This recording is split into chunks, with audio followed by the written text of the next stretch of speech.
পয়সার লোভ, পয়সার কারণেই কিন্তু তোমার লাইফে এত কিছু করেছে। সেটা হতে পারে তোমার পার্টনারের পয়সার জন্য, যাতে তোমাকে কিছু না দেয় তাকে দিক, সেটা হতে পারে কারোর ক্ষেত্রে।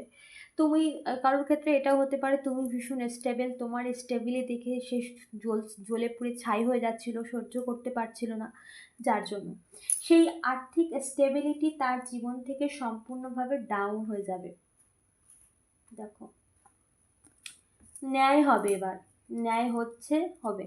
কারেন্ট সিচুয়েশনে সে তার আর্থিক দিক থেকে অলরেডি ডাউন ফল হতে শুরু করে দিয়েছে। তার কোনো কাজ সুসম্পন্ন হচ্ছে না, তার কোনো কাজ ভালো হচ্ছে না, এবং তার থেকে মানুষের সাথে সম্পর্ক, যে সম্পর্কে নিয়ে ভীষণ একটা গৌরব ছিল, যে সম্পর্ক নিয়ে ভাবতো যে সবাই তাকে মানে, বা তার অনেক কিছু আছে, তার পরিবার তার সাথে আছে, বা উম, তার পয়সা আছে বিশেষ করে, কারণ এখানে পয়সাটাকে বেশি প্রায়োরিটি দেয় এই মানুষ, যে তোমার শত্রু।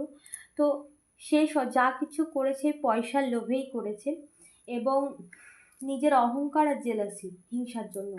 তো সেখানে তার কর্মা হিসেবে সমস্ত আর্থিক স্টেবিলিটি, যত রকম আর্থিক স্টেবিলিটি, সুখ স্বাচ্ছন্দ্য যে এতদিন সে ভোগ করছিল, সমস্ত কিছু তার থেকে কেড়ে নেওয়া হবে।